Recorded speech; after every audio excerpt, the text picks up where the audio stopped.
The United States has eased sanctions on Iran, authorizing the sale of Iranian oil and petrochemical products until August 21st. The move comes as Washington and Tehran continue negotiations on a final agreement in Switzerland.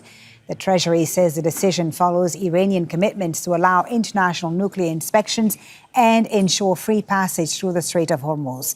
The temporary 60-day license marks a significant shift in relations between the two countries after decades of restrictions. We're live in the Strait of Hormuz this hour, but also in Washington, D.C. We start with Mike Hanna, who's at the White House for us. So, Mike, the U.S. pausing oil sanctions for 60 days. Is this an initial step to lifting other sanctions on Iran? Well, it's all going to depend on the process, and it's all going to depend on what the U.S. defines as Iranian compliance. Now, this announcement of the waiver of the sanctions on the export of Iranian oil was announced by the Treasury Secretary, and this is what he said in a social media message. In line with the ongoing productive talks in Switzerland, Iran has committed to free and open transit in the Strait of Hormuz and to permit IAEA inspectors into their country.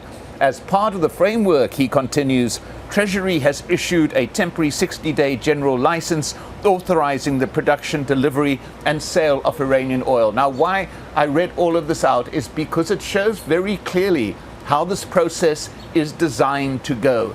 In terms of the Memorandum of Understanding, the Strait of Hormuz would be opened immediately. Sanctions, the waiver on sanctions would be issued. And these happen simultaneously. So the U.S. has recognized the opening of the Strait of Hormuz by formally imposing that waiver on the export of Iranian oil. And this is how it would be expected to go as you go along. And if the answer to the question about wider sanctions, that is linked to nuclear negotiations very clearly in the Memorandum of Understanding. As there is progress in terms of reaching an agreement on the nuclear issue, there will be an ongoing lifting of Iranian sanctions. So everything is linked in this. It all depends on what the U.S. decides is Iranian compliance, and it all depends on how smoothly the process goes and how much the U.S. and Iran meet the terms of the Memorandum of Understanding. As you say, very important to point out that everything is indeed linked. Let's go to the Strait of Hormuz, Mike, and speak to Tohid Asadi, who's there for us. So Tehran, Tohid, committing to keeping the strait open. What is the status right now of Hormuz, and what will happen after 60 days of negotiations? Well, actually, after the announcement of a Memorandum of Understanding, Tehran announced that it's going to reopen the Strait of Hormuz. And indeed, it was open.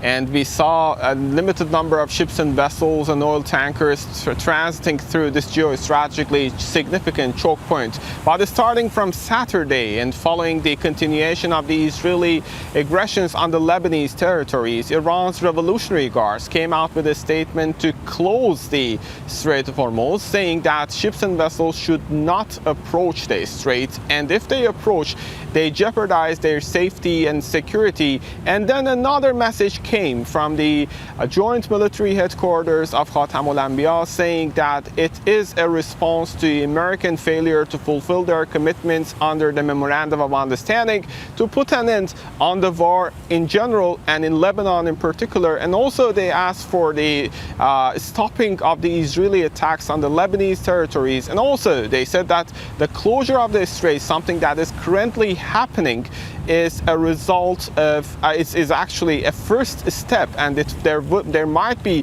other steps on the horizon if the Israeli attacks continue. All in all, the situation at the strait looks very brutal. The spokesperson for the Ministry of Foreign Affairs after the talks in Switzerland came out to say that there are some mechanisms and procedures being considered to actually reopen the strait, but that all is going to be dependent on the fulfillment of the commitments by the other parties, including the Americans and obviously the Israelis, to stop their attacks on Lebanese territories. And also, we have to keep in mind that we're dealing with a network of intricate points of contention in that regard when it comes to the U.S. naval blockade. And in the Strait of Hormuz, I can say that specifically in the Shahid Raja'i port, the largest commercial port in Iran, we had reports starting from past 24 hours, at least 2 ships have found their ways to that port, meaning that a sort of, I would say,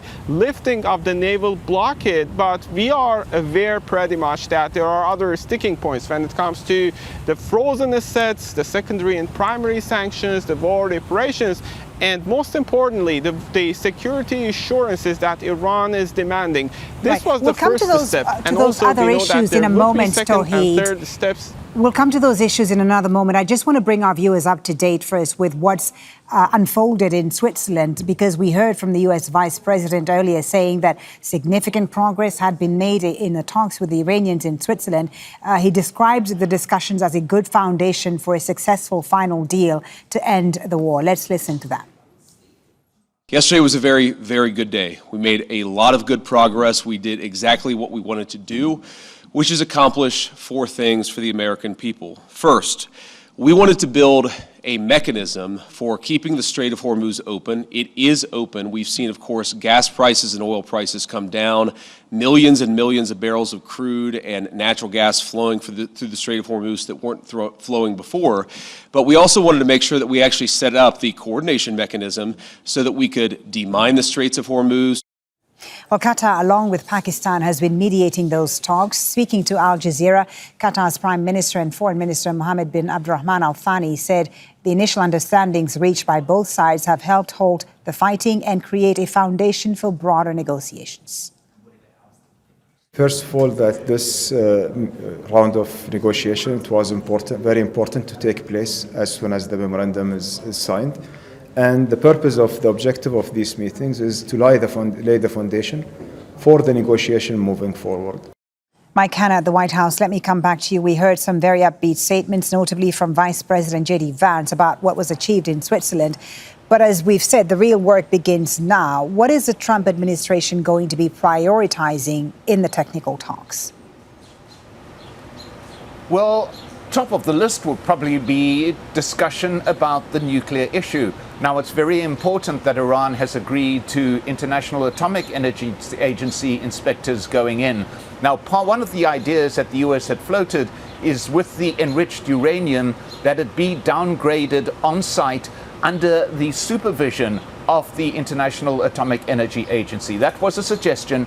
That is something that is going to be discussed, and that is probably very close to the top of the discussion list, because the ultimate aim, President Trump has stated repeatedly, is to get complete assurance and guarantee that Iran will not develop a nuclear weapon, which it has pledged not to do. Well, it pledged back in the 1970s that it would not, but now it has done so again in the Memorandum of Understanding. Other issues will be linked to that. The issue of sanctions, which will be discussed. The Strait of Hormuz, which will be discussed. Remembering that in the Memorandum of Understanding, Iran has pledged to keep the strait open for a 60-day period. But what has got to be discussed is what happens after that 60-day period. Will there be tolls? Will there not be? All of these issues will be discussed. But in terms of priorities, that nuclear issue is probably top of the list. Mike Hanna at the White House. Thank you very much for that, Mike. Tohid, let me come back to you. I imagine top of the list for Iran is the unfreezing of its assets. Washington has suggested that unfrozen assets would be channeled into specific purchases like food imports. Would Iran accept those conditions? Well, according to what we heard from the governor of the Central Bank of Iran, there was some complicated discussion taking place in Switzerland in that regard, agreements reached. However, he said that the gradual release of the frozen assets of the country is going to take place in the coming days. And also he said that it's going to be up to the central bank to make decisions and provide necessary measures to spend those frozen assets. And starting from the very first day of negotiations, we know that we were talking about the release of between $6 to $25 billion of Iran's frozen assets. And that's just part of it, because we know that an estimated number of 100 to 120 billion dollars of the Iranian assets has been frozen in different international accounts. And of course, this is Absolutely. It goes without saying that this is one of the sticking points for the Iranians, how and the extent to which it's going to be frozen, among other sticking points in that regard. Tohid Asadi at the Strait of Hormuz. Thank you so much, Tohid, for your reporting.